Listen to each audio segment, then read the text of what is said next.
Assalamualaikum warahmatullahi wabarakatuh. Halo semua, perkenalkan kami dari kelompok 2. Di sini kami akan membawakan materi tentang latar belakang kolonialisme dan imperialisme bangsa Barat. Nah, sebelumnya kami ingin memperkenalkan diri kami terlebih dahulu.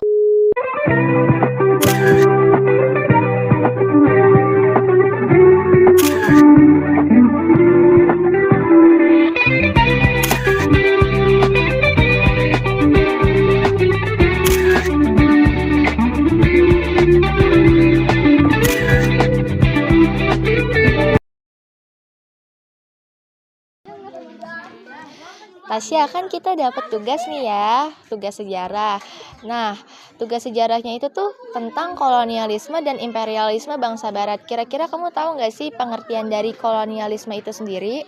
Kolonialisme menurut Kamus Besar Bahasa Indonesia adalah penguasaan suatu negara atas daerah atau bangsa untuk memperluas negara itu sendiri. Begitu sih, Pak. Nah, sekarang kamu tahu gak apa itu imperialisme menurut Kamus Besar Bahasa Indonesia? Nah, kebetulan aku tahu nih mengenai tentang imperialisme. Imperialisme adalah sistem politik yang bertujuan untuk menjajah negara lain untuk mendapatkan kekuasaan dan keuntungan yang lebih besar. Begitu, Tasya. Oh, makasih ya, Siva. Iya, sama-sama. Mengapa di benua Eropa muncul imperialisme?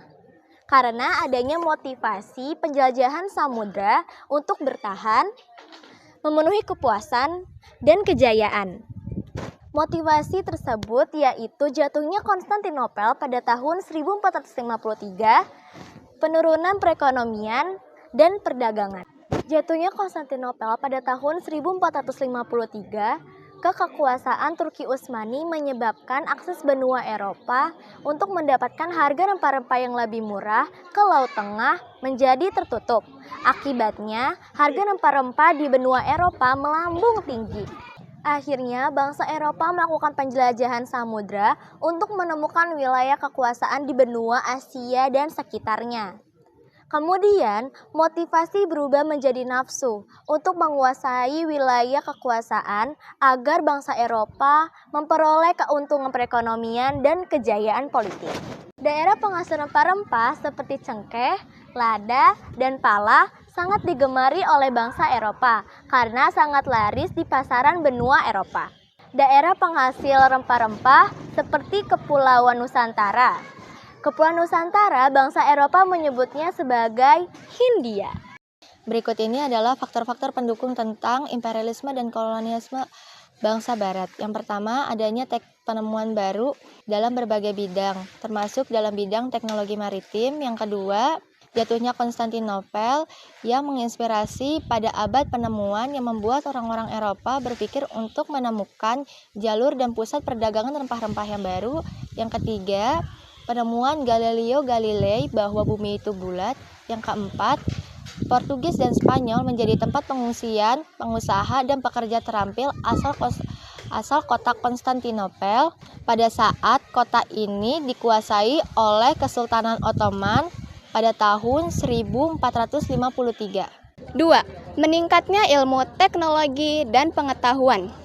Adanya penemuan baru dalam berbagai bidang termasuk bidang teknologi maritim seperti kompas, navigasi, kartografi atau pembuatan peta, dan karavel, yaitu perahu cepat berukuran kecil yang bisa melawan arah angin.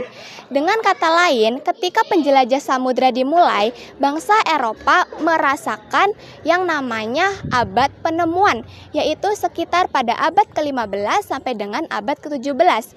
Maka dari itu, jatuhnya Konstantinopel menginspirasi abad penemuan, yang membuat bangsa Eropa berpikir keras untuk menemukan jalur dan pusat perdagangan rempah-rempah yang baru. Selain itu, para penjelajah juga didorong oleh idealisme pribadi. Penemuan Galileo Galilei yang menyatakan bahwa bumi itu bulat membuat bangsa Eropa merasa penasaran dan tertantang untuk membuktikannya sendiri.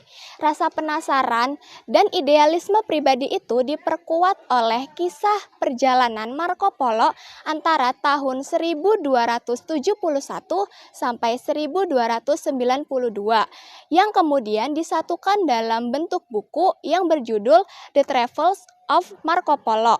Selanjutnya yaitu anggapan bahwa bumi bulat. Hal ini didukung dengan teori heliosentris, yaitu teori yang menyatakan bahwa matahari merupakan pusat tata surya dan planet-planet mengelilingi matahari. Teori ini dikatakan oleh Kopernikus yang kemudian didukung oleh Galileo. Adanya penemuan terkait teori ini membuat bangsa Eropa mempercayai bahwa bumi berbentuk bulat. Sehingga jika kita berlayar satu arah ke arah barat atau terus ke timur, kita akan kembali ke tempat semula. Kejatuhan Konstantinopel adalah peristiwa jatuhnya ibu kota Romawi Timur, yakni Kekaisaran Byzantium ke tangan Kesultanan Ustaniyah, yang pada saat itu dipimpin oleh Mahmud II atau yang dikenal sebagai nama Muhammad Al-Fatih pada 29 Mei 1453. Peristiwa ini menandai sebagai berakhirnya abad pertengahan. Pergantian kekuasaan menyebabkan jalur perdagangan Asia Barat dan Eropa di Laut Tengah terputus. Karena jalur perdagangan terputus, persediaan rempah-rempah yang awalnya tersedia di Konstantinopel tidak dapat diakses lagi. Hal ini menyebabkan para pedagang mencari jalur alternatif lainnya yang membawa mereka ke India dan ke Nusantara. Penjelajah seperti Vasco da Gama dan Christopher Columbus menemukan rute baru nih, yaitu ke India dan ke Amerika yang membuka era kolonialisme dan imperialisme Eropa, di mana mereka menjelajahi dan menjajah wilayah baru. Oh ya, kota Konstantinopel kini dikenal sebagai Istanbul yang terletak di barat laut Turki di sepanjang Selat Bosporus yang menghubungkan Eropa dan Asia. Semboyan 3G. Yang pertama adalah Gold, yaitu mencari kekayaan.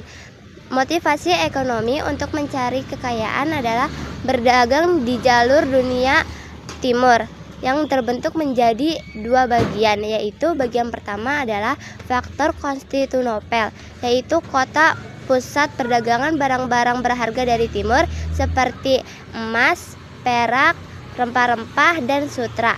Bangsa Eropa harus ke tempat-tempat seperti India, Cina, Indonesia, Asia Tengah, dan juga Afrika Utara untuk mendapatkan keuntungan yang lebih besar. Bentuk yang kedua adalah merkantilisme, yaitu teori ekonomi yang menekankan bahwa kesejahteraan negara itu dapat dilihat dari banyaknya aset-aset barang berharga seperti emas, perak, dan komoditas lainnya, serta volume perdagangan global yang berada di Eropa pada abad ke-15 hingga ke-17. Yang kedua adalah gospel, yaitu penyebaran agama Nasrani. Penyebaran agama Nasrani yang dilakukan oleh Portugis dan Spanyol didorong oleh keyakinan bahwa Paus adalah wakil Tuhan di dunia. Misi ini adalah sebagian dari penyebaran agama Katolik yang dilakukan di daerah-daerah yang dijelajahi. Setiap samudra yang dijelajahi, banyak misionaris yang beragama Katolik dari Spanyol. Yang ketiga adalah glory, yaitu keinginan mencapai kejayaan. Bangsa Portugis ingin membuktikan kejayaannya setelah sekian lama dikuasai oleh bangsa Moor. Mereka menancapkan Padre sebagai simbol kekuasaan dan perlindungan Portugal yang dikuasai oleh wilayah baru, serta menunjukkan kebangkitan dan kekuasaan mereka. Terima kasih telah menyaksikan. Kurang lebihnya mohon maaf. Wassalamualaikum warahmatullahi wabarakatuh. Dadah.